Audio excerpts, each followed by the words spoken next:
गांव के बाहर अंधेरी रात में क्रूर भेड़िया भैरव अपने दो विशाल और वफादार सहयोगियों के साथ शिकार की गंध पर धीमी गति से आगे बढ़ रहा है। भैरव की आंखें लालच और क्रोध से चमक रही हैं, क्योंकि उसे पता है कि अकीला गांव की सीमा के पास कहीं छिपा है। मोगली और लीना दोनों चुपके से झाड़ी के पास हैं। अकीला कमजोर है, लेकिन उसकी आंखें आत्मसम्मान और संघर्ष से भरी हैं। लीना ने मोगली को पुरानी गुप्त गुफा का रास्ता बताया, जिसे पहाड़ी की आंख कहा जाता था। मोगली जानता था कि उन्हें भैरव के आने से पहले अकीला को उस गुफा तक पहुंचाना होगा। वे तीनों रात के अंधेरे का फायदा उठाते हुए अत्यंत सावधानी से गुफा की ओर बढ़ते हैं। मोगली आगे आगे शिकारी चाकू हाथ में लिए हुए हर आहट पर चौकन्ना रहता है। लीना मोगली का हाथ थामे हुए अकीला को सहारा देती है।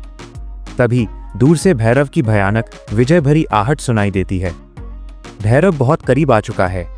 वे गुफा के संकरे पत्थर के मुहाने पर पहुंचते हैं।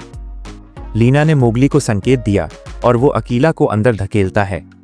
जैसे ही मोगली पीछे मुड़ा, भैरव और उसके दो सहयोगी अचानक उनके सामने आ खड़े हुए। भैरव ने विनम्रता का ढोंग करते हुए लेकिन घातक मुस्कान के साथ मोगली को देखा।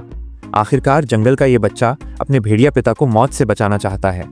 ये नियम के विरुद्ध है। मोगली बिना डरे खड़ा रहा। लीना मोगली के पीछे छिप गई, लेकिन उसकी आंखों में भय के बजाय दृढ़ता थी।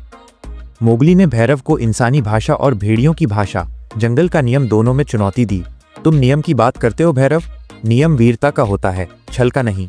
अकीला जंगल का नियम था और तुम उसे तोड़ने वाले हो। भैरव हंसता है और मोगली पर हमला करने का आदेश देता है। मोगली की लड़ाई अब चाकू और फुर्ती बनाम क्रूर शक्ति की थी। मोगली ने अपने शिकारी चाकू से भैरव के सहयोगियों को कुछ पल के लिए उलझाया, जबकि लीना ने गुफा के मुहाने पर सूखी पत्तियां और डालियां रखकर जल्दी से आग जला दी, जिससे भेड़ियों को दूर रखा जा सके। जब भैरव ने स्वयं मोगली पर हमला किया, मोगली तेजी से पीछे हटकर गुफा के मुहाने में घुस गया। भैरव आग और संकरे रास्ते के कारण अंदर नहीं घुस पाया और गुस्से से चीख उठा। गुफा के अंदर पहुंचने के बाद मोगली ने अकीला को शांत किया। गुफा अंधेरी थी, लेकिन गुफा की भीतरी दीवार पर सूर्य और भेड़िए के अजीब प्राचीन चित्र थे। लीना ने उन चित्रों को देखा और याद किया कि उसकी दादी ने बताया था कि ये गुफा भेड़ियों के उन पूर्वजों की है जिन्होंने इंसानों से दोस्ती की थी। मोगली ने उन चित्रों को छुआ। अचानक गुफा की छत से चांद की एक पतली रोशनी गुफा के बीच में पड़ी। मोगली को एक अनोखा एहसास हुआ। उसे जंगल की पुरानी भूली हुई शक्ति का ज्ञान मिला।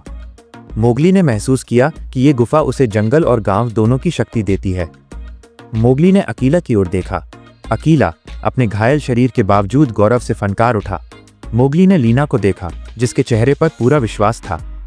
मोगली ने फैसला कर लिया, वो जंगल के नियमों को चुनौती देगा, लेकिन अपने तरीके से। मोगली गुफा के मुहाने पर खड़ा होता है। भैरव अभी भी बाहर दहाड़ रहा है। मोगली अपनी भेड़िया आवाज में एक शक्तिशाली प्रतिशोधी आहट निकालता है, जो जंगल में गूंजती है। ये आहट अकीला की आहट से अलग मोगली की अपनी इंसान और भेड़िया दोनों की आहट थी। भैरव चौंक जाता है। उसे एहसास होता है कि मोगली अब सिर्फ एक बच्चा नहीं, बल्कि एक नया अप्रत्याशित खतरा है। भैरव हार मानकर नहीं, बल्कि प्रतिशोध की प्रतिज्ञा लेकर अपने सहयोगियों के साथ अंधेरे में गायब हो जाता है। मोगली जानता था कि भैरव वापस आएगा, लेकिन अब वो अकेला नहीं था। उसके पास लीना का प्यार था, अकीला का विश्वास था और गुफा की गुप्त शक्ति थी। जंगल और गांव की ये संयुक्त ताकत मोगली को एक नए शक्तिशाली नायक के रूप में तैयार कर रही थी।